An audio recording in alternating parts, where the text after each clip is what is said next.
हरिओम मित्रों, आप सभी का गणेश टीचिंग एकेडमी में स्वागत है। मैं गणेश यादव आप सभी के लिए सरस्वती पांडे और गोविंद पांडे का बुक सीरीज लेकर आए हैं और इस बुक सीरीज के अंतर्गत आज की क्लास में हम भारतीय एवं पाश्चात्य काव्यशास्त्र भाग 3 लेकर आए हैं।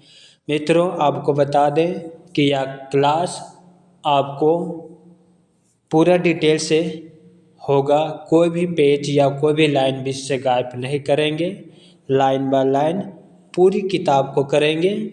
या क्लास आपके UGC NET, JRF, assistant professor, TGT, PGT, JTET, Jharkhand JET, LD grade, SET, GIC, GDC आदि हिंदी साहित्य की जितने भी परीक्षाएं सभी के लिए अति महत्वपूर्ण यह बुक सीरीज है। चलिए अब हम क्लास को आरंभ करते हैं। चलिए मित्रों, आज की क्लास में हम पाश्चात्य काव्यशास्त्र को आरंभ करेंगे। इससे पहले भारतीय काव्यशास्त्र समाप्त हो चुका है, जिसका 2 क्लास में हम समाप्त किए हैं। और आज की क्लास जो काव्यशास्त्र का तीसरा क्लास, इसमें हम पाश्चात्य काव्यशास्त्र के परिचय से आरंभ करते हैं। चलिए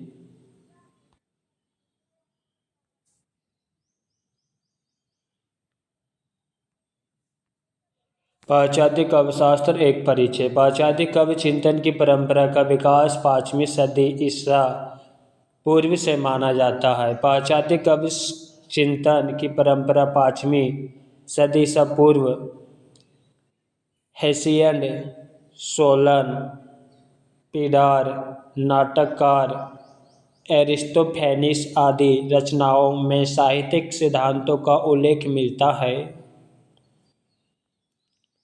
एक व्यवस्थित शास्त्र के रूप में पाश्चात्य साहित्य लोचन की पहली झलक प्लेटो की रचना इवॉन नामक संवाद में मिलती है। प्लेटो का समय है 427 ईसा पूर्व से 347 ईसा पूर्व तक इसका जीवन काल कितना है? 427 से 347 ईसा पूर्व। चलिए अब हम प्लेटो का संक्षिप्त जीवन परिचय को देखेंगे। प्लेटो का जन्म 427 और मृत्यु 347 ईसा पूर्व। जन्मस्थान एथेंस से, मूल नाम अरिस्टोक्लेस से, गुरुपद नाम प्लाटोन, अरबी फारसी नाम अफलातून, अंग्रेजी नाम प्लेटो। प्लेटो प्रत्ययवादी या आत्मवादी दार्शनिक था। इसके दर्शन का मुख्य विषय निम्नलिखित है। प्लेटो क्या था? प्रत्ययवादी या आत्मवादी दार्शनिक था। चलिए अब इनकी मुख्य विषय को देखेंगे।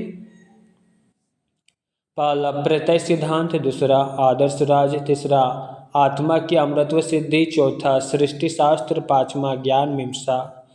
प्लेटो के प्रत्यय सिद्धांत के अनुसार प्रत्यय या विचार, इसे आइडिया कहते हैं कि चरम सत्य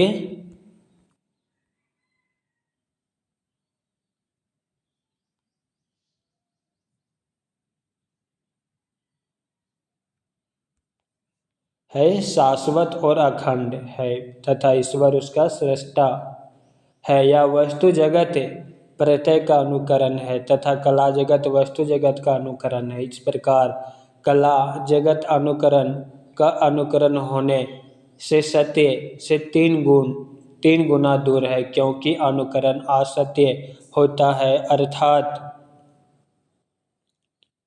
विचार या प्रत्यय अनुकरण वस्तु जगत कला जगत। प्लेटो ने यूनानी शब्द मिमेसिस अर्थात अनुकरण का प्रयोग अपकर्षी अर्थ में किया है। उनके अनुसार अनुकरण में मिथ्यात्व रहता है, जो है। कला की अनुकरण मूलकता की उद्भावना का श्रेय प्लेटो को दिया जाता है। वास्तव में प्लेटो ने अनुकरण के मिथ्यात्व का आरोप लगाकर कलागत सृजनशीलता की अवहेलना की है। प्लेटो आदर्श राज्य से कवि या साहित्यकार के निष्कासन की वकालत करता है, क्योंकि कवि सत्य के अनुकरण करता है। जो सत्य है त्रिधा आपेत है। प्लेटो की महत्वपूर्ण रचनाएं को देखेंगे। इवॉन, दूसरा क्रांतिलूस, तीसरा गोर्गियास, चौथा फ्रेदोस, पांचवा फिलेबोस, छठा विचार गोष्ठी, सातवां गणतंत्र, आठवां लॉज। प्लेटो ने अपने इवॉन नामक संवाद में कवि सृजन प्रक्रिया या काव्य हेतु की चर्चा की है। इसने ईश्वरीय उन्माद को काव्य हेतु स्वीकार किया है। प्लेटो के अनुसार कवि का काव्य सृजन देवी शक्तियों से प्रेरित होकर करता है। काव्य देवी को प्लेटो ने म्यूजेज संज्ञा से अभिहित किया है। प्लेटो ने काव्य के 3 प्रमुख भेद स्वीकार किए हैं। पहला अनुकरणात्मक प्रहसन और दुखात्मक नाटक, दूसरा वर्णनात्मक दिथिरेव जिसे प्रागीत कहते हैं, तीसरा है मिश्र महाकाव्य। प्लेटो ने प्रागीत के 3 अंग माने, पहला शब्द, दूसरा माधुर्य, तीसरा लय। प्लेटो ने कला को आग्रह माना है, जिसके 2 आधार हैं, पहला दर्शन और दूसरा प्रयोजन। कला के मूल के संदर्भ में प्लेटो का दृष्टिकोण उपयोगितावादी और नैतिकतावादी था। प्लेटो का कला विषय दृष्टिकोण विध्यात्मक या मानकीय है, अर्थात प्लेटो बताना चाहते हैं कि कला कैसी होनी चाहिए। प्लेटो स्वयं एक कवि था। इसकी कविताएं Oxford Book of Greek verse में संकलित है। प्लेटो ने रिपब्लिक में लिखा है, दास्ता मृत्यु से भी भयवाह है। अरस्तु का मूल नाम यूनानी। चलिए, प्लेटो समाप्त हो गया है। अब हम अरस्तु के बारे में देखेंगे।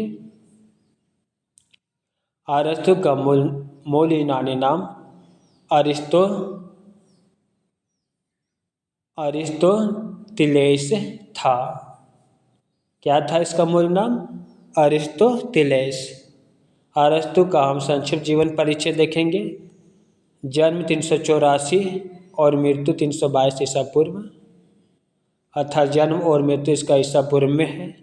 जन्म स्थान मकदोनिया, पत्नी का नाम बिथियास, शिष्य था प्लेटो, अर्थात अरस्तु किसका शिष्य था? प्लेटो का। अर्थात अरस्तु का गुरु कौन था? प्लेटो। प्लेटो किसका गुरु है? अरस्तु का। और यहाँ पर देखिए, प्लेटो गुरु था अरस्तु का, और अरस्तु किसका गुरु था? सिकंदर का।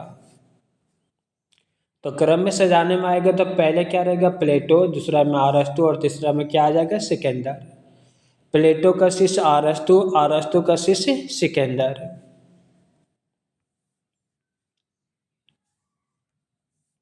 अरस्तु ने पूर्ण ज्ञान की परिभाषा दी थी, ज्ञान की सभी शाखाओं में आबाद गति।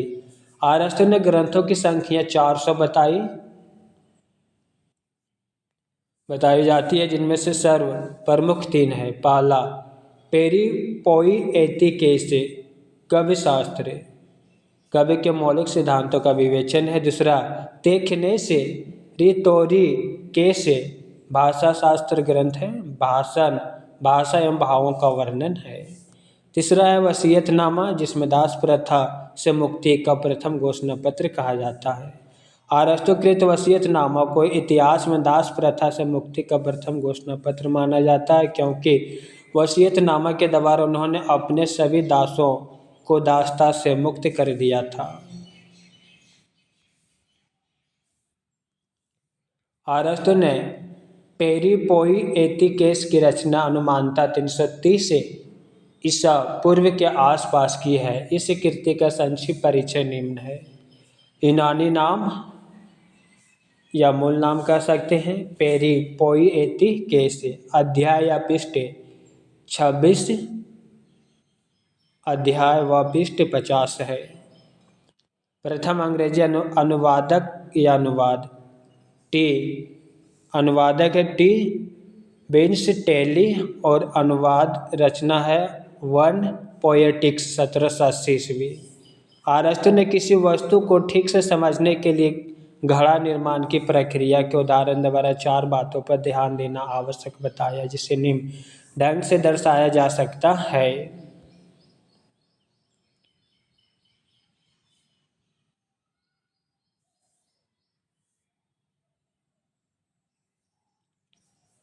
प्रयोजन, उत्पादनकरण, नियमितकरण और तत्व। प्रयोजन जल, उत्पादनकरण मिट्टी, नियमितकरण कुम्हार या चाक, तत्व घड़ा। अरस्तु ने काव्य शास्त्र के अध्यायानुसार निरूपित विषयों की तालिका इस प्रकार है।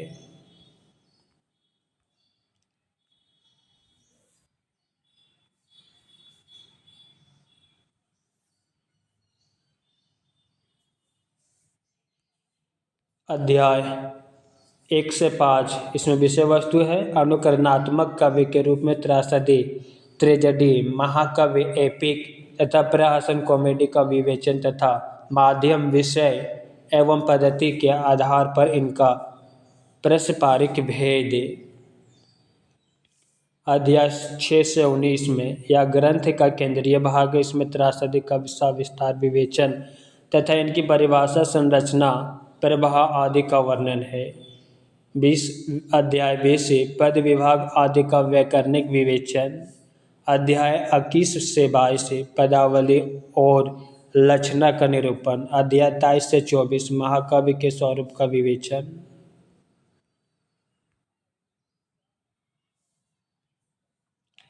अध्याय 25 से प्लेटो या अन्य लोगों द्वारा काव्य पर किए गए आक्षेपों का निराकरण। अध्याय 26 महाकाव्य और त्रासदी का तुलनात्मक मूल्यांकन।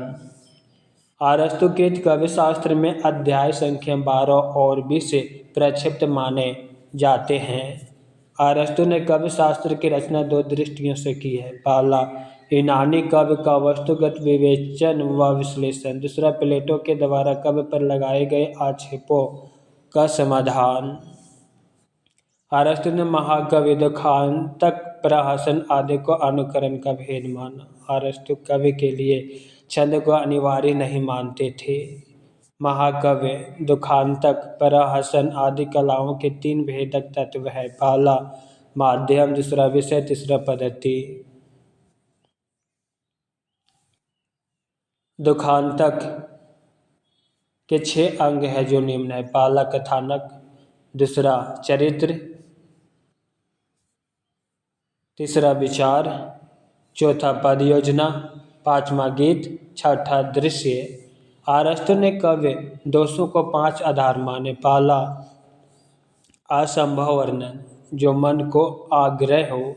दूसरा, आयुक्त वर्णन, जिसमें कार्य कारण का भाग का अभाव हो। तीसरा, अनैतिक वर्णन, जिसमें स्वीकृति मूल्यों की अपेक्षा हो। चौथा, विरुद्ध वर्णन, जहाँ 2 विरोधी वस्तुओं का वर्णन हो। 5वां, शिल्पगत दोष, कला संबंधी भूल। अरस्तु के काव्य शास्त्र में आए कुछ प्रमुख यूनानी शब्द निम्न है।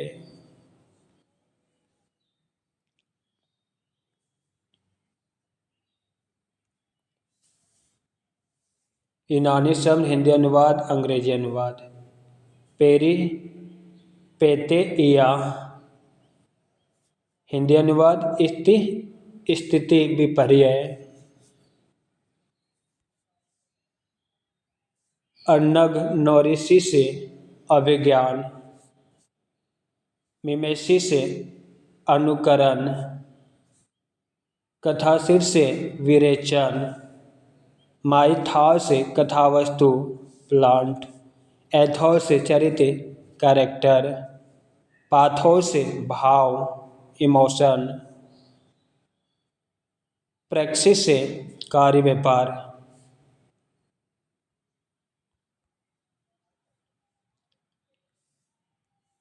अरस्तु की काव्य शास्त्र में आए कुछ शब्दों का पारिभाषिक अर्थ निम्नलिखित है।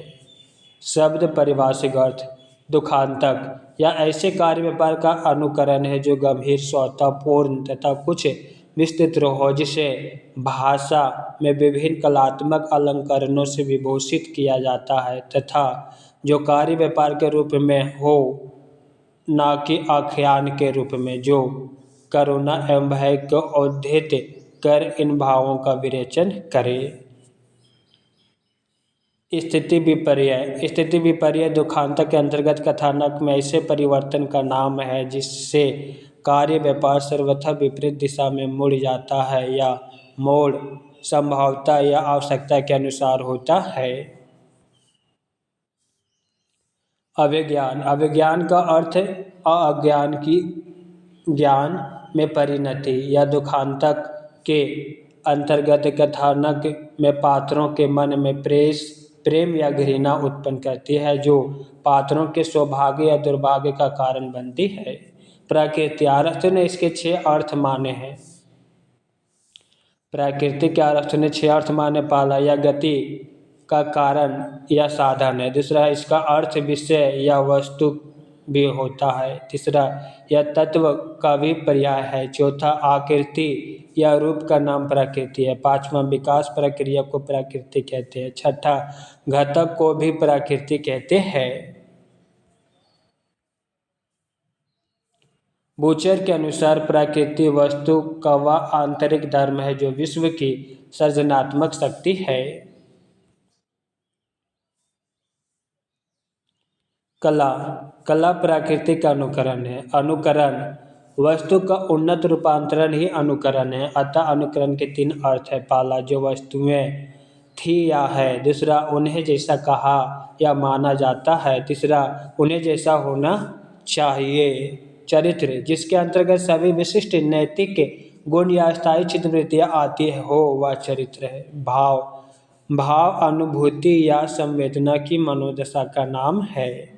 कार्य व्यापार, जो आंतरिक कार्यों को बोधित करता हो, वह कार्य व्यापार है। विरेचन, यह भारतीय चिकित्सा शास्त्र का पारिभाषिक शब्द है। विरेचन मल निष्कासन द्वारा शरीर शोधन की अन्यतम क्रिया का नाम है। कला के क्षेत्र में विरेचन करुणा एवं भय को निष्कासित कर भावात्मक विश्रांति और भावात्मक परिष्कार करती है। अरस्तु प्रथम कवि शास्त्री थे जिन्होंने उपयोगी कला और ललित कला का भेद स्पष्ट किया और ललित कला की स्वायत्तता घोषित की। अरस्तु ने लिखा है, कार्य व्यापार में निरत मनुष्य अनुकरण का विषय है। बूचर के अनुसार अरस्तु के अनुकरण का अर्थ सादृश्य विधान अथवा मूल्य का पुनरुत्पादन, सांकेतिक उल्लेखन नहीं। लोजाइनस का कथन, मूल यूनानी नाम लोगोनुस है, का समय ईसा की प्रथम या तृतीय शताब्दी माना जाता है। मित्रों, अरस्तु के बारे में समाप्त हो चुका है। अब हम लोजाइनस के बारे में विस्तार से देखेंगे। किसके बारे में? लोजाइनस से। चलिए अब लोजाइनस को देखते हैं। लोजाइनस का मूल यूनानी नाम लोंगोनुस है। समय ईसा की प्रथम या तृतीय शताब्दी माना जाता है।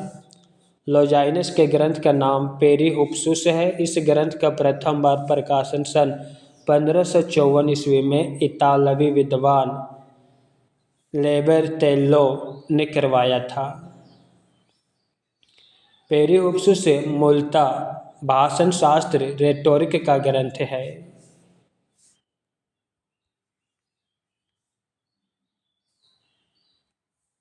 पेरिहुपसुस का सर्वप्रथम अंग्रेजी रूपांतरण जॉन हॉल ने सन 1652 ईस्वी में of the height of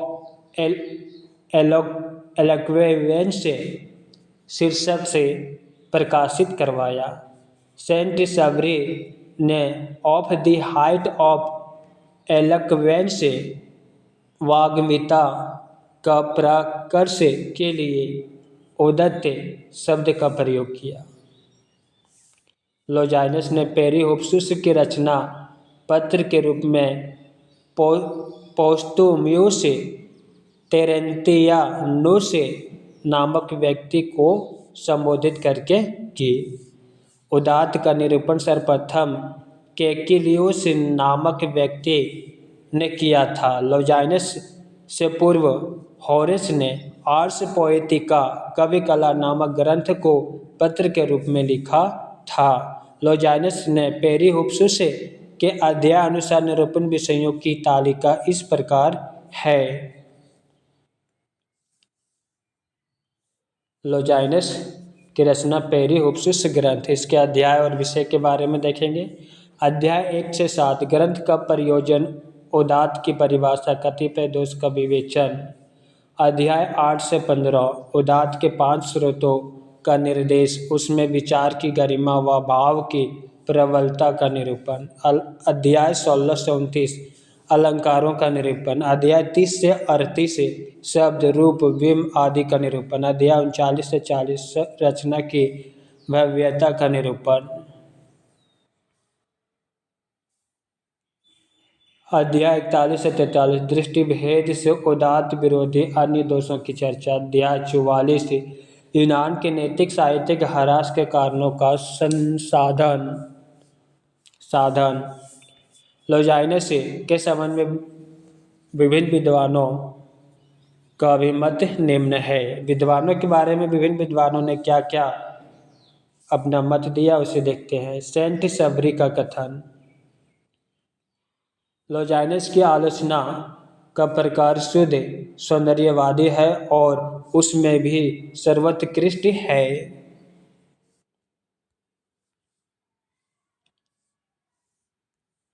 David डेचेज का कथन, लॉजाइनस उदात्त प्रथम भावात्मक साहित्य सिद्धांत है। स्टोक्स जेम्स का कथन, लॉजाइनस प्रथम स्वतंत्रतावादी आलोचक है। एलन टेट का कथन, लॉजाइनस अपूर्ण होते हुए भी प्रथम साहित्यिक आलोचक है। बिमसेट एवं क्लिंथ ब्रुक्स का कथन, पेरिहोप्सुस एक असाधारण लेख है।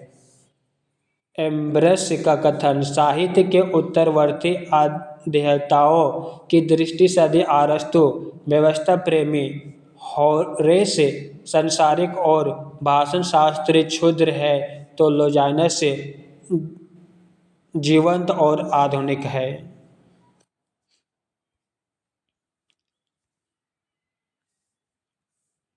पेरिहोप्सुस में सर्वत्र उत्तम पुरुष का प्रयोग किया गया है। लॉजाइनस ने कहा, उदात्त महान आत्मा की प्रतिध्वनि है।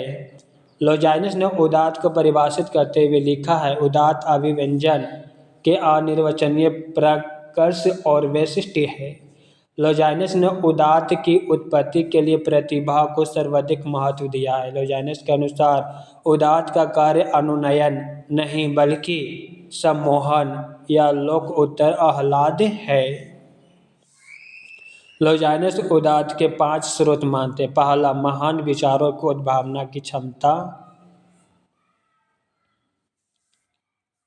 दूसरा, प्रबल और अंतः प्रेरित भाव। तीसरा, अलंकारों, विचार अलंकार और शब्द अलंकार का समुचित प्रयोग। चौथा, भव्य पद योजना, इसमें शब्द चयन, बिंब विधान और शैलीगत परिष्कार अंतर्भूत है। रचना की गरिमा। पांचवा, रचना की गरिमा और उत्कर्ष का समुचित प्रभाव। लॉजाइनस उदात्त के 3 अवरोधक मानते। पहला, शब्द आडंबर। दूसरा, बलिष्ठता। तीसरा, भाव आडंबर। अस्थानास्थ, अनपेक्षित और अनुचित भाव अतिरिक्त भाव आडंबर है।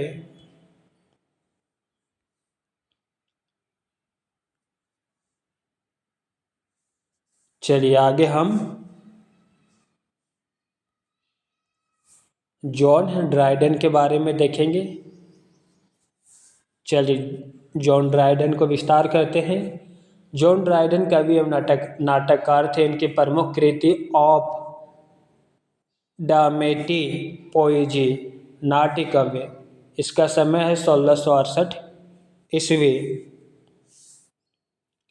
जॉन ड्राइडन को आधुनिक अंग्रेजी गद्य और आलोचना दोनों का जनक माना जाता है। ड्राइडन ने ऑफ ड्रामेटिक पोएजी की रचना निबंध शैली में की है, जिसमें एक पात्र निएडर नया आदमी की भूमिका में ड्राइडन स्वयं उपस्थित है। ड्राइडन के नाटक को मानव प्रकृति का यथातथ्य और जीवंत प्रतिबिंब माना है। ड्राइडन ने साहित्य के दो प्रयोजन आनंद और शिक्षा पर देते हुए लिखा है। कविता का मुख्य उद्देश्य आनंद है। आनंद के माध्यम से शिक्षा को कविता का साध्य बनाया जा सकता है।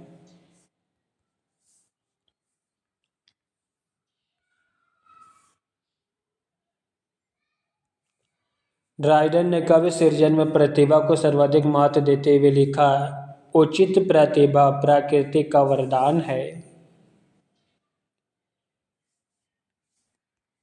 आगे हम विलियम्स वर्ड्सवर्थ का संक्षिप्त जीवन परिचय को देखेंगे। विलियम वर्ड्सवर्थ, इसका जीवन काल है 1770 से 1850 ईस्वी, अर्थात 1770 में इसका जन्म हुआ और 1850 ईस्वी में इसका मृत्यु। जन्म स्थान इंग्लैंड है। उपाधि पोएट लॉरिएट। विलियम वर्ड्सवर्थ का उपाधि है पोएट लॉरिएट। मित्र है वर्ड्सवर्थ का मित्र है कॉलरिज। अंतिम संग्रह विलियम वर्ड्सवर्थ का अंतिम संग्रह द प्रेल्यूड है। वर्ड्सवर्थ का प्रथम काव्य संग्रह an evening walk and descriptive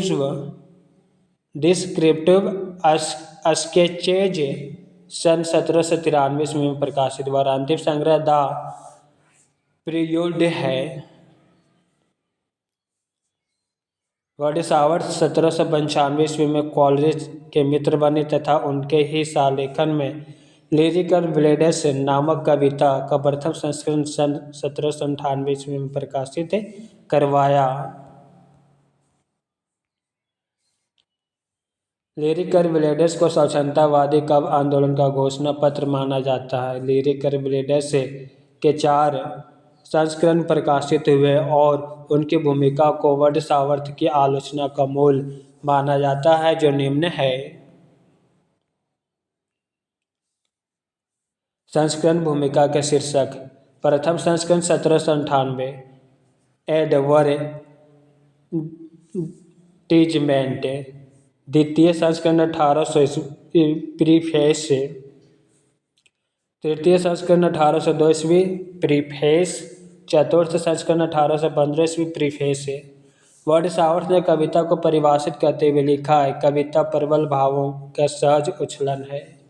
Wordsworth ने काव्य भाषा के संबंध 3 मान्यताएं प्रस्तुत की है। पहला, काव्य में ग्रामीणों की दैनिक बोलचाल की भाषा का प्रयोग होना चाहिए। दूसरा, काव्य और गद्य की भाषा में कोई तात्विक भेद नहीं है।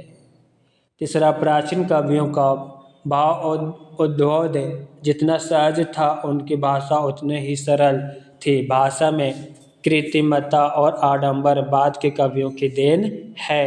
वर्ड्सवर्थ यह भी मानना है कि काव्य और गद्य में अंतर केवल छंद के कारण होता है। चलिए आगे हम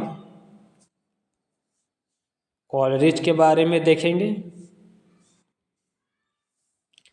सैमुअल टेलर कॉलरिज, संक्षिप्त जीवन वृत्त को देखेंगे।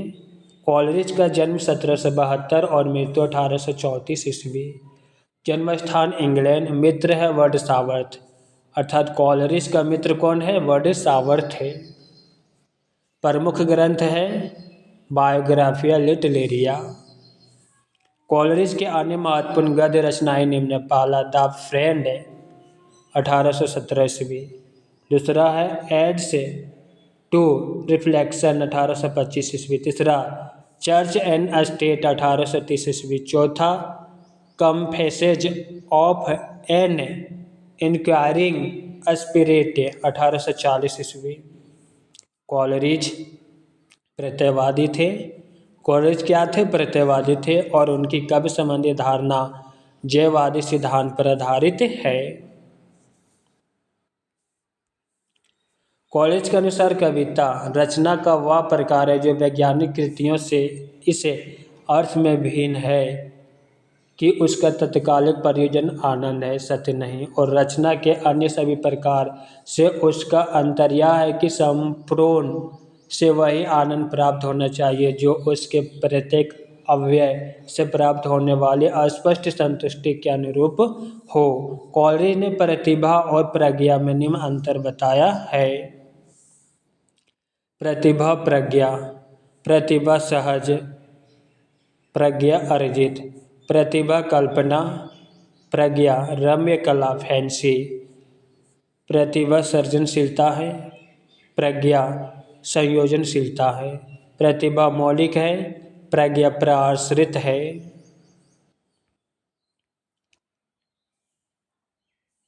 कॉलरिज का भाषा संबंधी विचार निम्नलिखित है। भाषा मानव मन का शस्त्रागार है जिसमें उसके अतीत के विजय स्मारक और भावी विजय के शास्त्र एक साथ रहते हैं। कॉलरिज के अनुसार कवि सर्जन का मूल आधार कल्पना है। इसके दो भेद हैं। कल्पना के कितने भेद? दो, मुख्य कल्पना और गौण कल्पना।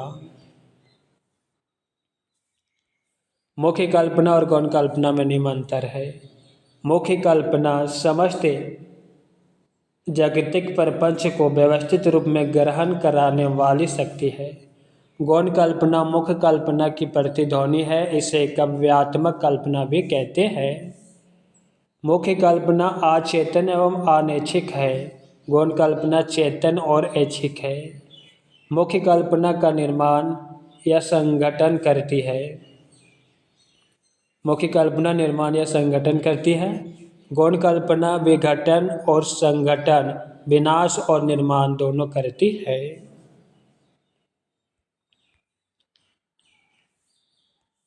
कॉलरिज ने कल्पना के संबंध में लिखा है, इसमें संश्लेषणात्मक या जादुई शक्ति होती है जो विरोधी या विसंवादी धर्मों में संतुलन स्थापित करती है।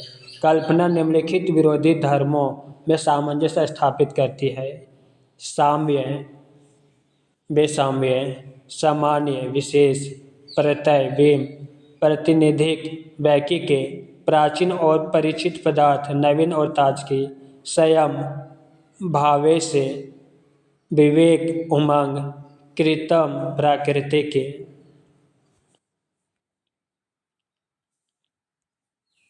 कल्पना निम्नलिखित ख वर्ग की तुलना में क वर्ग को गौणता प्रदान करती है। क वर्ग, ख वर्ग। क वर्ग कला, तो ख वर्ग प्रकृति, रूप, रीति, वस्तु, कवि के प्रति समादर, कवि के प्रति सहानुभूति।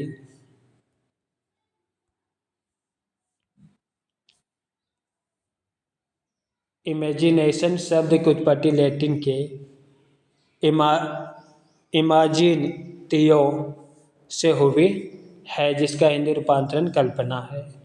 फैंसी शब्द की उत्पत्ति ग्रीक के फतांसिया से हुई है जिसका हिंदी रूपांतरण रम्य कल्पना या ललित कल्पना है। रम्य कल्पना की निम्न विशेषताएं: पहला, देश काल या देश काल के बंधन से मुक्त एक प्रकार की स्मृति मात्र है। दूसरा, यह इच्छा शक्ति से संचालित एवं रूपांतरित होती है। तीसरा, यह अपने उपयोग की सामग्री साहचर्य नियम से ग्रहण करती है। चौथा, इसकी उपयोज्य सामग्री स्थिर तथा सुनिश्चित होती है।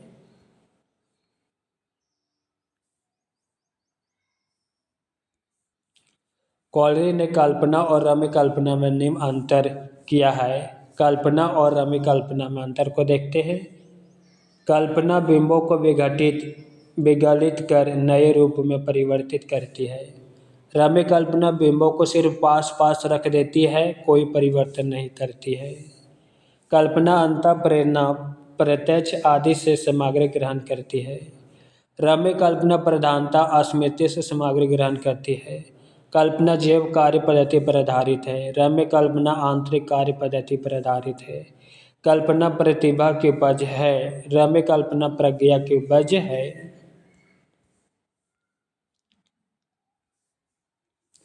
अंग्रेजी में व्यवहारिक आलोचना का सूत्रपात कॉलरिज ने किया। अब हम बेनेडेत्तो क्रोचो के बारे में देखते हैं। बेनेडेत्तो क्रोचे का संक्षिप्त जीवन परिचय देखेंगे। क्रोचे का जन्म 1866, मृत्यु 1952 ईस्वी, अर्थात इसका जीवन काल 1866 से 1952 ईस्वी है।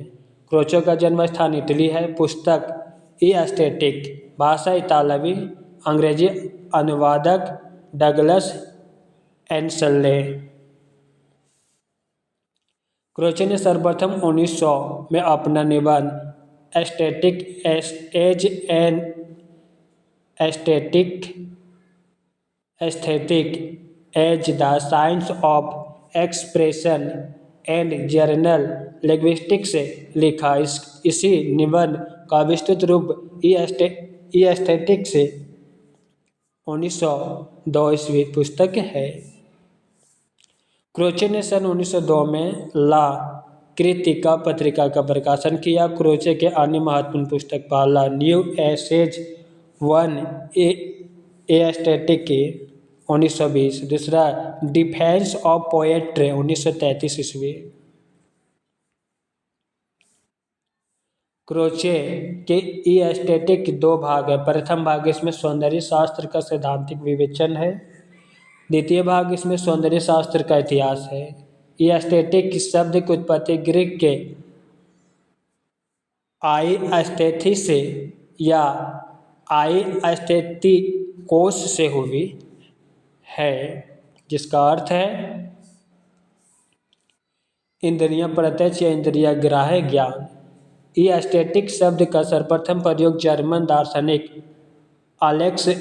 अलेक्सेंडर सांडर गोटलीब बाउमगार्टेन ने किया। आधुनिक सौंदर्य शास्त्र का जनक बाउमगार्टेन को ही माना जाता है। क्रोचे प्रत्ययवादी दार्शनिक थे। ये आत्मवादी भी माने जाते हैं। क्रोचे आत्मा या चेतन की 4 क्रियाएं मानती है, जो निम्न है। आत्मा या चेतन की क्रियाएं।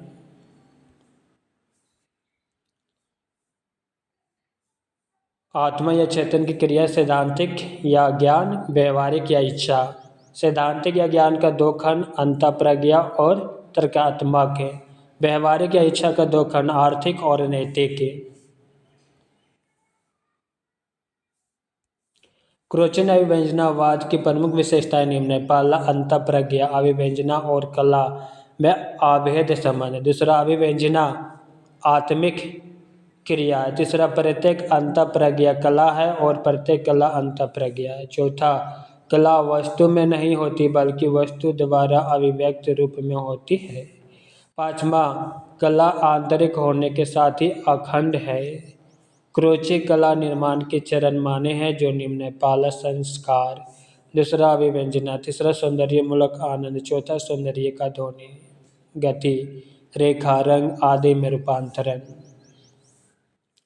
क्रोचे ने कला निर्माण में प्रतिभा को मूल कारण माना है। क्रोचे का कहना है कि कलाकार में सौंदर्य की उत्पत्ति होती है और भावक में सौंदर्य के पुनर् उत्पत्ति होती है, अर्थात सृष्टा कलाकार सौंदर्य का भागी होता है। आगे हम इलियट के बारे में देखेंगे।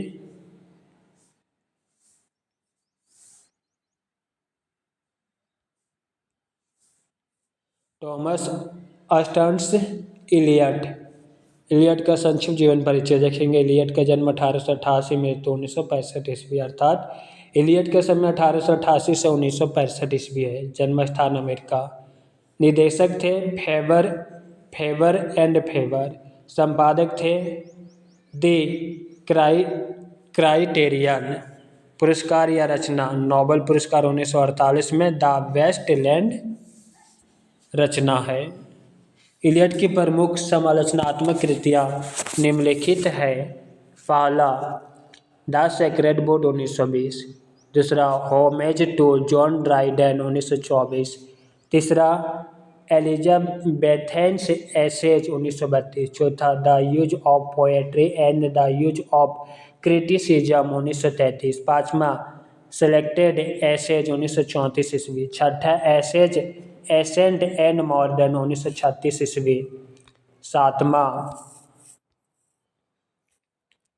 नॉलेज एंड एक्सपीरियंस शोध प्रबंध है। इलियड के गुरु का नाम आयरविंग बेपिट और जॉर्ज संतायना था। एलियड की आलोचना का मूलाधार लेख tradition and the individual talent, परंपरा और वैकिक प्रज्ञा द सेक्रेड बुक में संकलित है। इलियड ने अपने आलोचना को निजी काव्य कर्मशाला का उपजात या काव्य निर्माण के प्रसंग में अपने चिंतन का विस्तार कहा। इलियड के अनुसार कार्य इतरी और भाव इतरी प्रतिभा परस्पर पूरक है। साथ ही कहा कि आलोचक और सर्जक कवि प्रायः एक ही व्यक्ति होना चाहिए। इलियड के परंपरा और वैकिक प्रज्ञा नामक लेख की प्रमुख बातें निम्न है।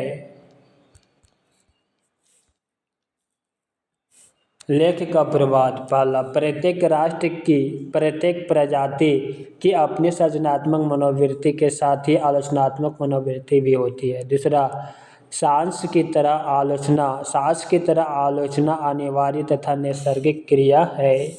तीसरा, वैकिक प्रज्ञा परंपरा से असंबद्ध, निरपेक्ष या विच्छिन्न वस्तु नहीं है। चौथा, इतिहास बोध का अर्थ अतीत के अतीतत्व का नहीं अपितु उसके वर्तमानत्व का भी अवगम है। पाँचवा, जिस तरह वर्तमान से अतीत परिवर्तित होता है उसी तरह अतीत से वर्तमान निर्देशित होता है। छठा, कवि को अतीत का अर्थात परंपरा का ज्ञान तो होना चाहिए परंतु ज्ञान बाहर से आक्रांत नहीं होना चाहिए।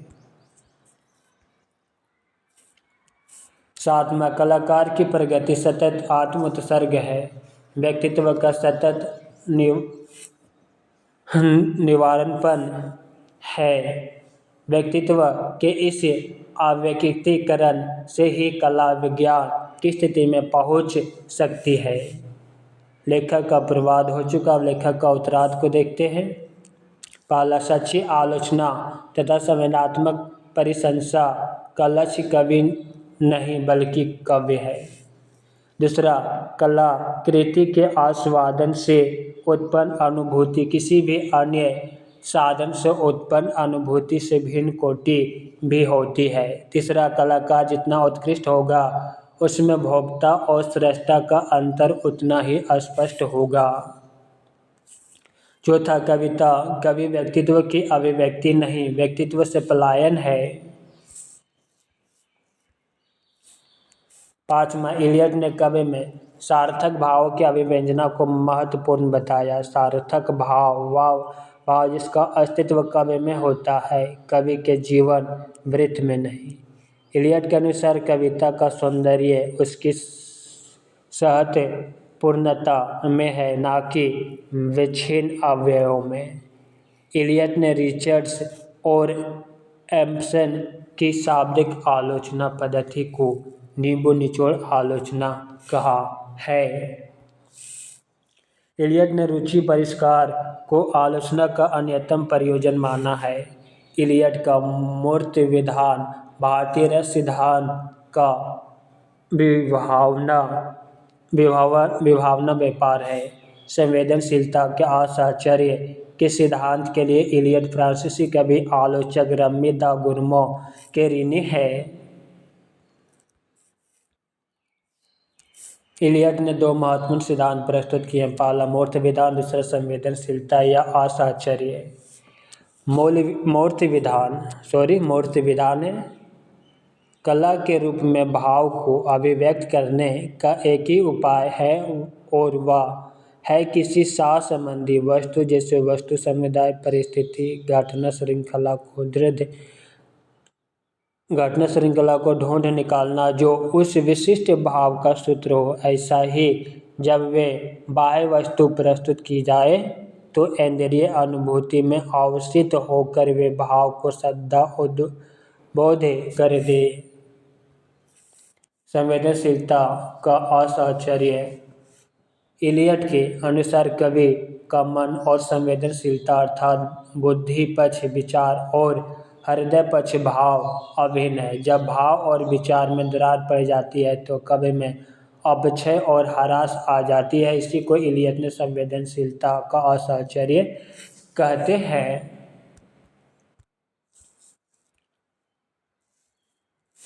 इलियट के अनुसार कवि श्रेष्ठ मनोरंजन है। इलियट ने थ्री वॉइसेज ऑफ पोएट्री कवि के 3 स्वर शीर्षक निबंध में 3 नाट्य स्वर की चर्चा की है जो निम्न है। प्रथम स्वर जब कवि या तो अपने को संबोधित करता है या फिर किसी को नहीं। द्वितीय स्वर जब कवि किसी छोटे बड़े पाठक या श्रोता समुदाय को संबोधित करता है। तृतीय स्वर जब कवि कोई ऐसी बात करता है जो वह स्वयं अपने व्यक्ति रूप में नहीं कह सकता बल्कि जिसे वह सिर्फ उस सीमा के भीतर कह सकता है जिसमें एक काल्पनिक पात्र दूसरे काल्पनिक पात्र को संबोधित कर रहा हो। इलियट ने आलोचना के 2 उद्देश्य बताए किंतु वर्षों के अंतराल में उनकी अवधारणा भी बदल गई है जो निम्न है।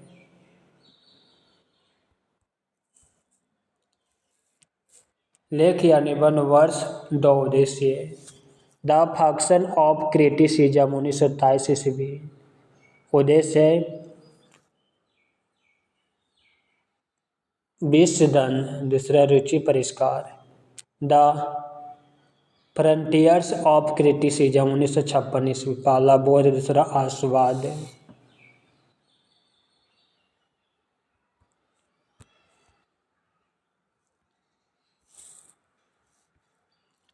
चलिए अब हम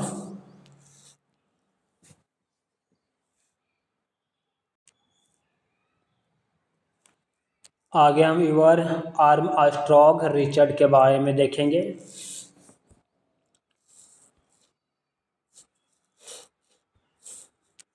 रिचर्ड का जन्म 1893 और मृत्यु 1979 ईस्वी अर्थात रिचर्ड का समय 1893 से 1979 ईस्वी।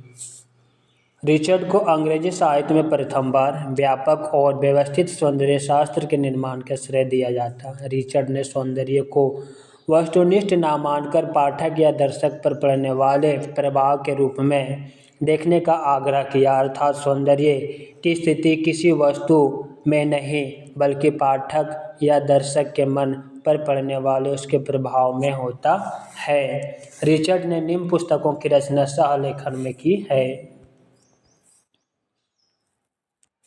पुस्तक सह लेखक द फाउंडेशन ऑफ एस्थेटिक 1922 ईस्वी। सह लेखक C.K. ऑगडेन और James would. The meaning of meaning 1927 ईस्वी। सह लेखक C.K. ऑगडेन। रिचर्ड के अन्य ग्रंथ निम्न है। पहला the principles of literary criticism 1924 ईस्वी। दूसरा प्रैक्टिकल क्रिटिसिज्म 1929 ईस्वी। तीसरा साइंस एंड पोएट्री 1926 ईस्वी। चौथा द फिलॉसफी ऑफ रेटोरिक 1936 ईस्वी। रिचर्ड ने आलोचना के 2 भेद किए हैं। पहला आलोचनात्मक और दूसरा प्राविधिक। आलोचनात्मक इसमें अनुभूति के मूल्य का वर्णन होता है। प्राविधिक इसमें अनुभूति के साधनों का वर्णन होता है। रिचर्ड आलोचना को मनोविज्ञान की एक शाखा मानते हैं। रिचर्ड मूल्य और अनुभूति में कोई भेद नहीं मानते अर्थात जीवन अनुभूति और कव अनुभूति दोनों पर्याय है। रिचर्ड की आलोचना के दो मूल आधार स्तंभ है, पहला मूल्य सिद्धांत और दूसरा संप्रेषण सिद्धांत। मूल्य सिद्धांत कोई भी वस्तु जो इच्छा को संतुष्ट करे, मूल्यवान है या विभिन्न जटिल रूपों में भावना और इच्छा की संतुष्टि की क्षमता मूल्य है। दूसरा संप्रेषण सिद्धांत, संप्रेषण का अर्थ ना तो अनुभूति है का अर्थ अथावत अंतरण है और ना दो व्यक्तियों के बीच अनुभूति का तादात्म्य में, बल्कि कुछ अवस्थाओं में विभिन्न मानवों की अनुभूतियों की अन्यतम समानता ही संप्रेषण है। रिचर्ड ने लिखा, नैतिकता सिर्फ दुनियादारी है और आचार संहिता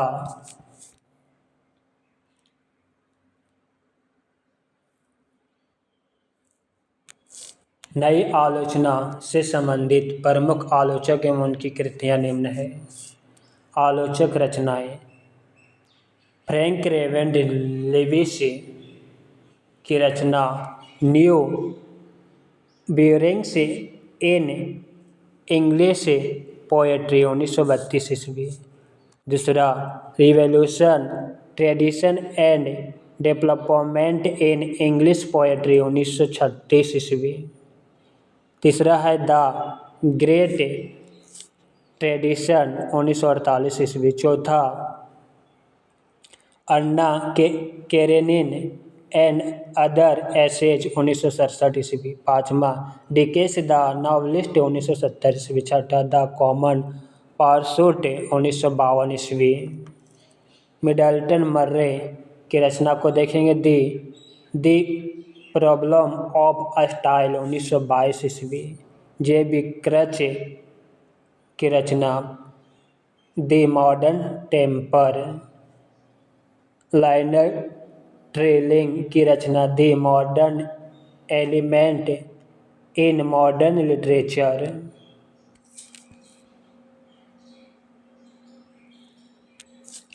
एजरा पाउंड की रचना ABC of reading. William Empson की रचना 7 times of ambiguity. John Crowe Ransom की रचना गॉड विदाउट थंडर 1930 ईस्वी। दूसरा द वर्डेस्ट बॉडी 1938 ईस्वी। एलन टेट की रचना पहला आनंद लिमिट्स ऑफ पोएट्री 1948 ईस्वी। दूसरा द फॉरलॉर्न डेमन 1955 ईस्वी। RP ब्लैकमर की रचना पहला लैंग्वेज एंड जेस्चर 1952 ईस्वी। दूसरा लायन एंड द हनीकॉम 1956 ईस्वी। केनेथ बर्क की रचना पहला ए ग्रामर ऑफ मोटिव्स 1948 ईस्वी। दूसरा परमनेंस एंड चेंज। क्लिंथ ब्रूक्स की रचना द वेल रॉट अर्न 1947 ईस्वी। नई आलोचना के लिए प्रारंभ में सौंदर्यपरक रूपवाद, एस्थेटिक फॉर्मलिज्म और विश्लेषणात्मक आलोचना जैसे नाम सुझाए गए हैं। नई आलोचना से संबंधित प्रमुख पत्रिकाएं निम्न है। पत्रिका वर्ष, संपादक द क्राइटेरियन 1922 ईस्वी, संपादक TS इलियट। स्क्रूटनी 1932 ईस्वी, संपादक FR लेविस। द फ्यूजिटिव, संपादक जॉन क्रे रेसम। विविधवाद को देखेंगे।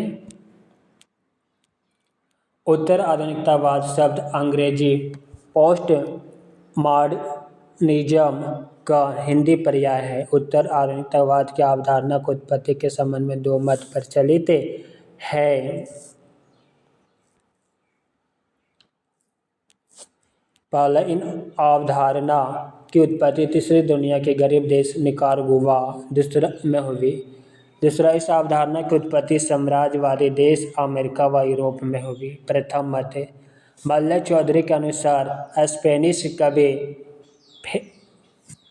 फेडेरिको द वेनिस ने अपने कविता संग्रह अंतोलेजिया द ला पोएजिया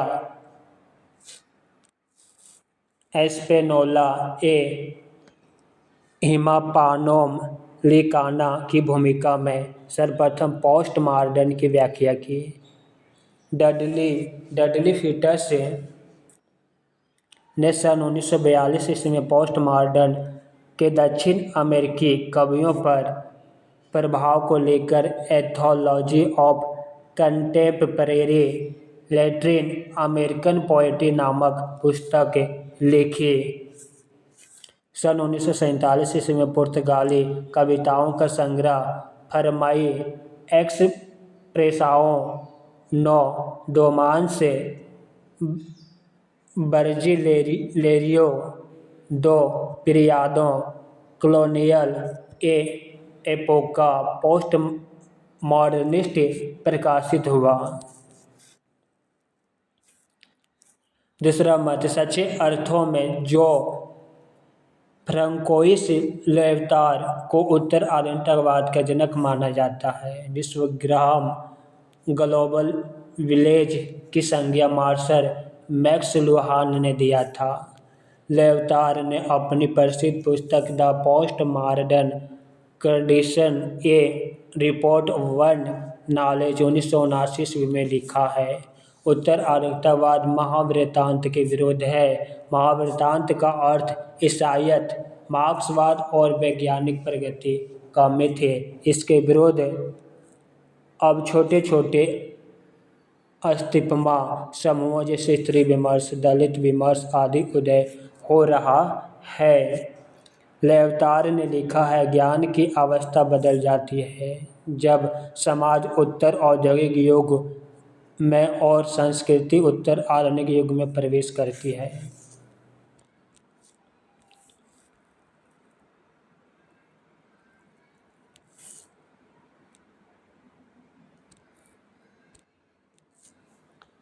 फ्रेडरिक जेम्सन ने अपनी पुस्तक postmodernism the cultural logic of late capitalism में उत्तर आधुनिकता को पूंजीवाद के विकास की खास अवस्था कहा। इसे वे उपभोक्ता पूंजीवाद या वृद्ध पूंजीवाद भी कहते हैं। उत्तर आधुनिकतावाद विचारधारा का अंत, लेखक की मृत्यु, इतिहास का अंत, कला का अंत, आलोचक की मृत्यु आदि अनेक मृत्युओं की घोषणा करती है। उत्तर आधुनिकतावाद की प्रमुख घोषणा निम्न है। घोषणाकर्ता और घोषणा: डैनियल वेल, विचारधारा का अंत। जैक देरिडा, मनुष्य की मृत्यु। रोला बार्थ, लेखक की मृत्यु।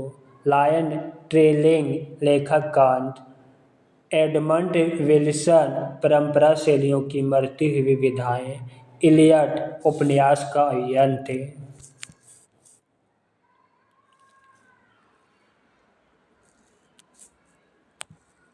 अतीत अर्थातवाद साहित्य और कला के क्षेत्र का ऐसा आंदोलन है जिसका जन्म प्रथम विश्व युद्ध उत्तर फ्रांस में हुआ। अति अर्थातवाद के प्रवर्तक आंद्रे वेंता ने सुरियलिज्म शब्द का प्रथम प्रयोग सन 1924 में अपने घोषणा पत्र मैनिफेस्टो वन सुरियलिज्म में किया था। आंद्रे ब्रेंता ने अपने घोषणा पत्र के प्रकाशन से पूर्व अपने मित्र फिलिप सुपाल्त के सहलेखन में मैनिफेस्टो के मूल पाठ का प्रकाशन सन 1919 ईस्वी में लेस चैंपर्स मैग्नेटिक्स शीर्षक से कराया था। आंद्रे ब्रेंता ने अति अर्थातवाद में स्वचालित लेखन को साहित्यकारों के लिए अपरिहार्य माना। अति अर्थातवाद के प्रबल समर्थक हर्बर्ट रीड ने मिथ, ड्रीम एंड पोएम नामक प्रसिद्ध लेख लिखा।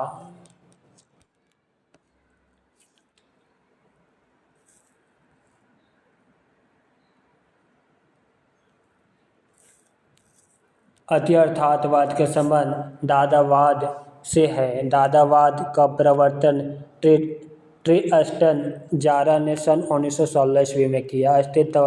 अस्तित्ववाद के प्रवर्तक डेनिश विद्वान सारन किर्केगार्ड थे। सारन किर्केगार्ड का समय 1813 से 1855 ईस्वी, अर्थात 1813 में जन्म और 1855 में इसकी मृत्यु हो गई। अस्तित्ववाद के समर्थकों में Nietzsche, Karl Jaspers, Martin Heidegger, Gabriel Marcel, Jean Paul Sartre, Albert Camus आदि का नाम महत्वपूर्ण है। नीत्शे ने घोषणा किया कि ईश्वर की मृत्यु हो चुकी है। संरचनावाद की अवधारणा के प्रवर्तक फ्रांस के भाषा वैज्ञानिक फर्डिनांड डी सॉस्यूर थे। सॉस्यूर का जीवन काल 1857 से 1913 ईस्वी, अर्थात 1857 में जन्म और मृत्यु 1913 ईस्वी में हुआ। संरचनावाद के अनुसार साहित्य शाब्दिक संरचना है। वस्तुतः प्रत्येक वस्तु कई घटक तत्वों के संश्लेष से निर्मित होती है। ये घटक एक और परस्पर संबंध होते हैं और दूसरी ओर पूर्ण निर्मित के साथ उनका संतुलित संश्लेषण होता है। साहित्य शाब्दिक संश्लेषण है। सॉस्यूर ने संरचनावाद की स्थापना कोर्स इन जर्नल लिंग्विस्टिक्स नामक पुस्तक में की है। इनके अनुसार भाषा के दो रूप हैं, पहला द लॉन्ग और दूसरा द पारोल। द लॉन्ग इसे अंतर्वैयक्तिक भाषा व्यवस्था कहा जाता है। द पारोल इसे व्यक्ति विशेष की भाषा कहा जाता है। पारोल के आधार पर भाषा के नियमों का अनुसंधान ही संरचना है। प्रसिद्ध नृतत्ववेत्ता लेवी स्ट्रॉस ने संरचनावाद को मिथकों के अध्ययन पर लागू किया। लेवी स्ट्रॉस ने मिथक को विशुद्ध मानसिक रूपात्मक क्रिया कहा। लेवी स्ट्रॉस अनुसार मुख्य मिथक लॉन्ग है, तो इसके अलग अलग रूप पारोल। संरचनावाद को साहित्य के क्षेत्र में प्रचारित करने का श्रेय रोला बार्थ को जाता है। रोला बार्थ ने संरचनावाद की व्याख्या द फैशन सिस्टम नामक पुस्तक में की।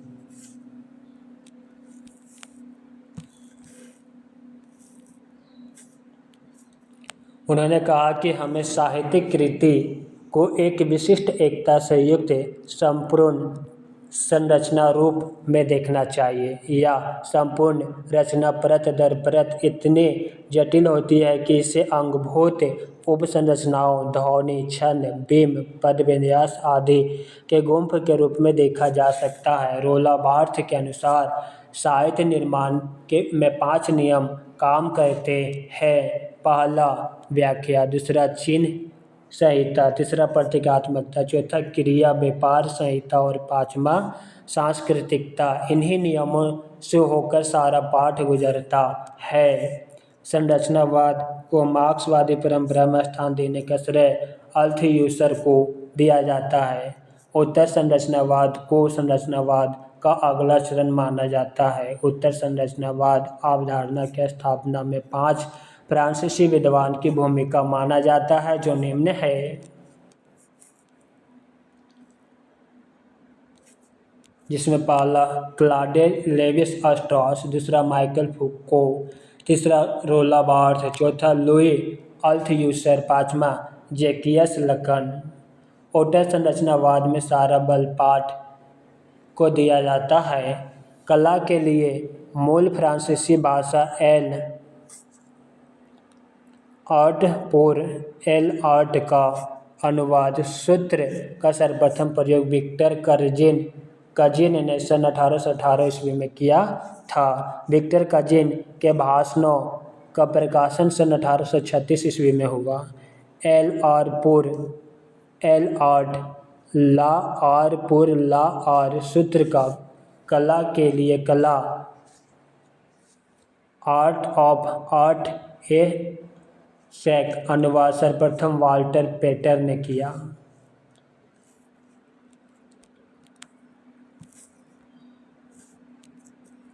कलावादी साहित्यिक प्रवृत्ति को प्रतिष्ठित करने का श्रेय जर्मन दार्शनिक कांट, शेलिंग, गोथे और शिलर को जाता है। सौंदर्यवादी अथवा कलावादी प्रवृत्ति के सर्वप्रथम प्रभावकारी रचनाकार गाउटियर है। कला के लिए कला आंदोलन का प्रवर्तन करने वाला प्रमुख लेखक निम्न देशों से संबंधित है। कला के लिए कला आंदोलन का प्रवर्तक देखते हैं, चलिए। फ्रांस के हैं मादमा दा अस्टाल, थियोफिल गोतिये, पीरे सार्द, बाल्डलेयर, स्टाफेन मलारमे। इंग्लैंड का जेम्स हिस्लर, ऑस्कर वाइल्ड, वाल्टर पेटर, कार्लाइल, एमंड गुंज। अमेरिका का है इमर्सन, एडगर एलन पॉप। कलावादियों की प्रमुख रचना निम्नलिखित है।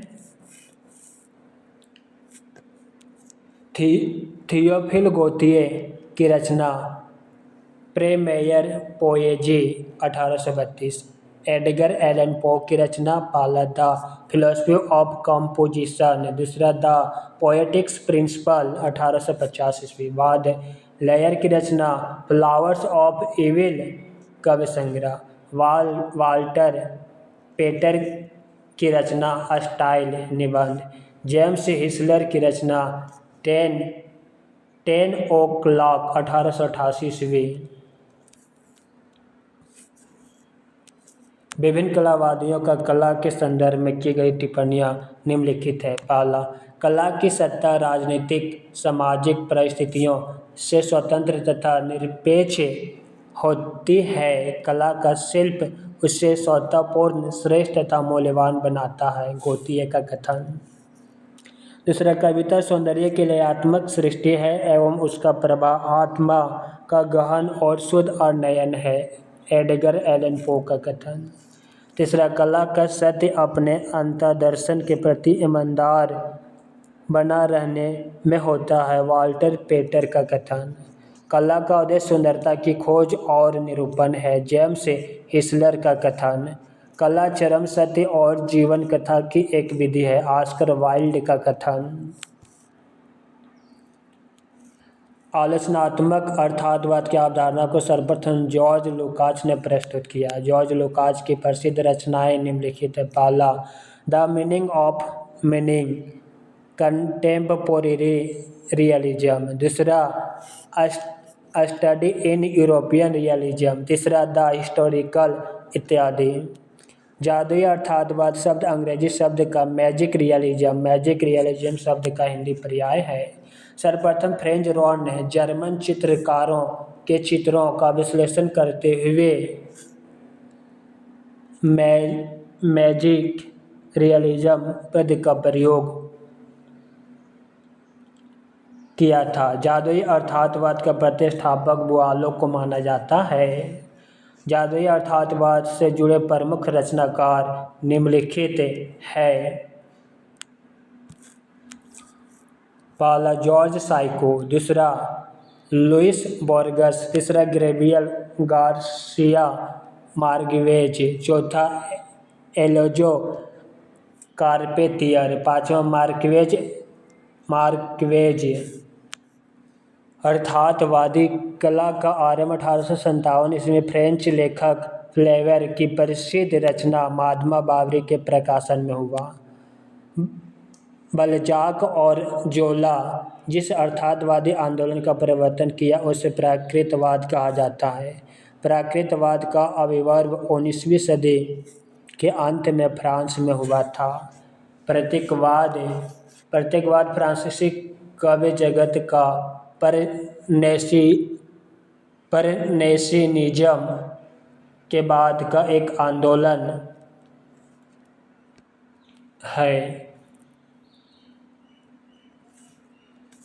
आचार्य रामचंद्र शुक्ल ने लिखा है, इन परनेशियन के पीछे सन 1885 ईस्वी में प्रतीकवादियों, सिंबॉलिक स्टक्स या डिकेटस का एक संप्रदाय फ्रांस में खड़ा हुआ जिसने अनूठे रहस्यवाद और भाव उन्मादी उन्मादमयी भक्ति का सहारा लिया।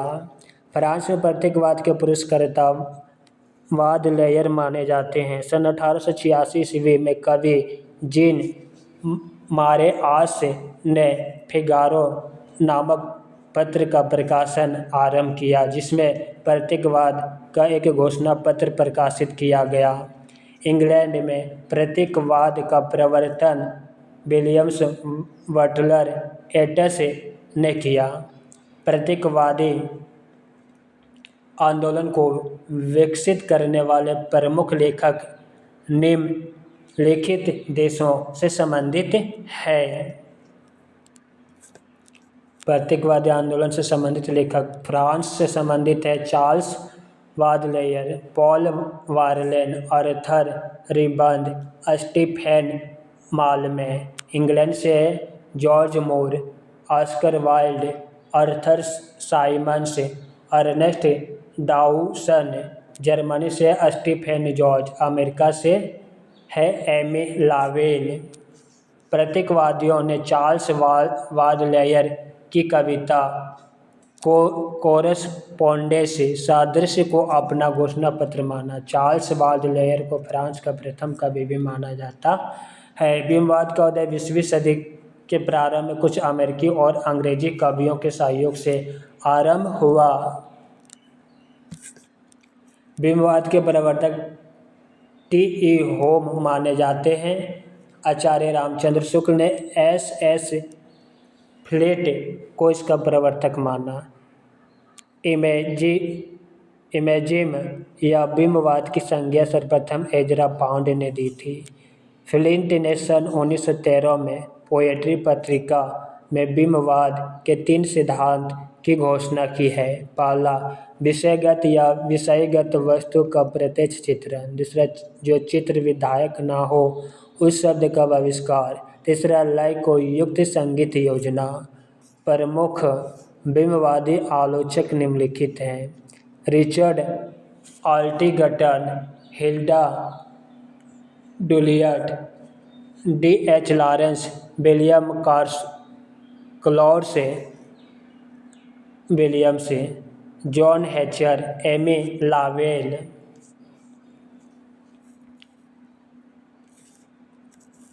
टी.ई. होम की महत्वपूर्ण रचना का नाम स्पेक्युलेशंस है। मिथक यूनानी शब्द मिथोस से बना हुआ, जिसका अर्थ है मुँह से निकला हुआ। मिथज्ञ समीक्षा का प्रवर्तन नॉर्थॉप फ्राई को माना जाता है। युंग ने बिंब को आर्कटाइप अधिबिंब नाम दिया।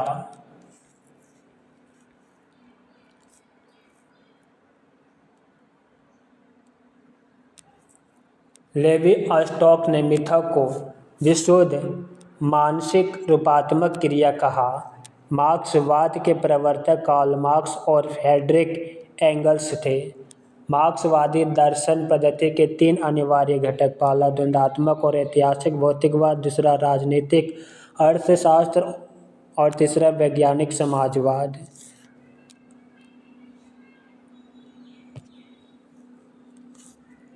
मार्क्सवादी आलोचना के प्रमुख समीक्षक निम्नलिखित हैं: लुकाच, Lenin, Mao Tse Tung, Gramsci, Caudwell, George Thomson, Ernst Fischer, Brecht, Bloch, Benjamin Goldmann, Adorno आदि। मनोविश्लेषणवाद के प्रवर्तक सिगमंड फ्रायड माने जाते हैं। फ्रायड ने मनोविश्लेषणवाद में प्रयुक्त होने वाले प्रमुख शब्द निम्न हैं: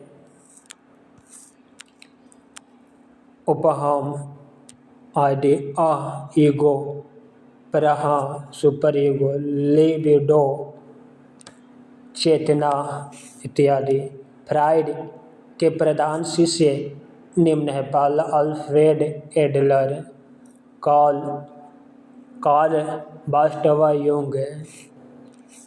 फ्रायड के मनोविश्लेषणवाद का साहित्य में प्रथम आलोचनात्मक प्रयोग जेम्स ने शेक्सपियर के हैमलेट की आलोचना के माध्यम से किया था। रूपवाद का एक प्रकार का कलावादी आंदोलन है जो 20वीं सदी के दूसरे दशक में शुरू हुआ। रूपवाद आंदोलन का सूत्रपात सन 1919 ईस्वी में विक्टर स्लोवास्की ने रूस में किया। रूपवाद के समर्थक निम्न हैं।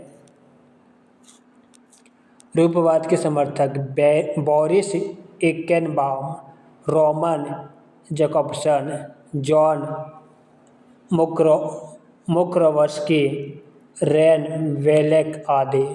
रूपवादी पूरा बल भाषा पर देते हैं। उनका कहना है कि कला सबसे पहले शैली और तकनीकी है, उसके बाद और कुछ। रूपवादियों के दो केंद्र रहे। पहला भाषिक 1915 ईस्वी मॉस्को, दूसरा पीटर्सबर्ग 1916 ईस्वी। विखंडनवाद के प्रवर्तक जाक देरिडा माने जाते हैं। जाक देरिडा का संक्षिप्त जीवन वृत्त निम्न है।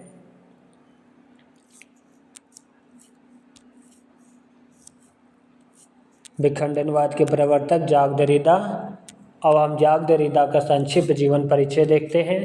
जाक देरिडा का जन्म 1903 और मृत्यु 2004 ईस्वी, अर्थात जाक देरिडा का जीवन काल 1930 से 2004 ईस्वी है।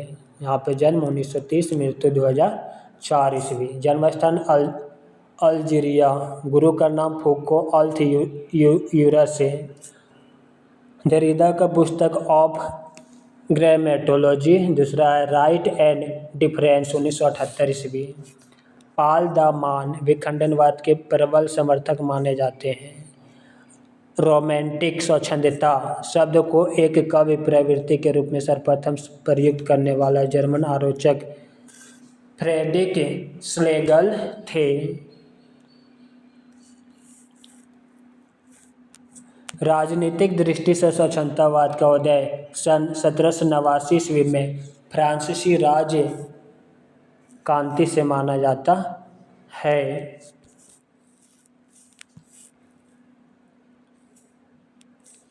फ्रांसीसी क्रांति का नारा स्वतंत्रता, समानता और भ्रातृत्व था। अंग्रेजी कविता में स्वच्छंदतावादी कम आंदोलन का प्रारंभ महाकवि वर्ड सावर्थ के लिरिकल विलेडेस से हुआ। संकलन त्रय पाश्चात्य नाट्यशास्त्र की परिभाषिक शब्दावली है। संकलन त्रय में स्थान संकलन, काल संकलन और कार्य संकलन सम्मिलित रहते हैं। पाश्चात्य आलोचना शास्त्र की कुछ प्रमुख पुस्तकें व उनके लेखक निम्न हैं। पाश्चात्य आलोचना शास्त्र के प्रमुख पुस्तकें और उनके लेखक और पुस्तक। आलोचना पुस्तक है। शास्त्र की पुस्तक बीइंग एंड नथिंग 1943, दूसरा क्रिटिक ऑफ डायलेक्टिक रीजन 1960 ईस्वी। मार्टिन हाइडर की पुस्तक बीइंग एंड टाइम। कामुक की पुस्तक मिथ ऑफ सिसिफस। माओ की रचना problems of art and literature. Derrida की रचना द एंड ऑफ मैन, दूसरा ऑफ ग्रामेटोलॉजी, तीसरा राइट एंड डिफरेंस 1978 ईस्वी। रोला बार्थ की रचना the death of author. Karl Marx की पुस्तक Das Kapital. Thomas Love Peacock की पुस्तक the four age of poetry.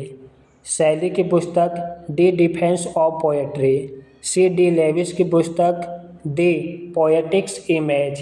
M S Flint की पुस्तक history of imagism. Ernest Fischer की पुस्तक द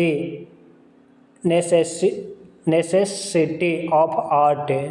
कॉडवेल की पुस्तक illusion and reality. Matthew Arnold की पुस्तक कल्चर एंड अनार्की 1969 ईस्वी, दूसरा लिटरेचर एंड ड्रामा 1873 ईस्वी, तीसरा essays on church and state और चौथा the function of criticism at the present time 1877 ईस्वी।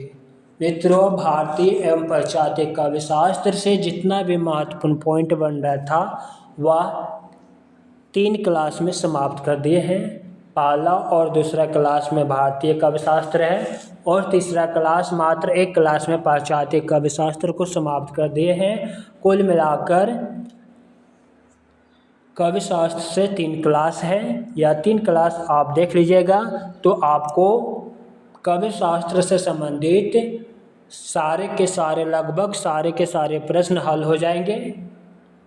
नेक्स्ट क्लास में हम हिंदी साहित्य के इतिहास से आरंभ करेंगे, जिसमें हिंदी साहित्य का काल विभाजन, नामकरण और आदिकाल का कुछ टॉपिक पहले ही हम अपलोड कर चुके हैं। उसका हम प्लेलिस्ट भी बना देंगे और उससे आगे की क्लास को हम आरंभ करेंगे। क्लास कैसा लगा कमेंट बॉक्स में अवश्य लिखिएगा, साथ ही अपने मित्रों को शेयर करना मत भूलिएगा। हरिओम।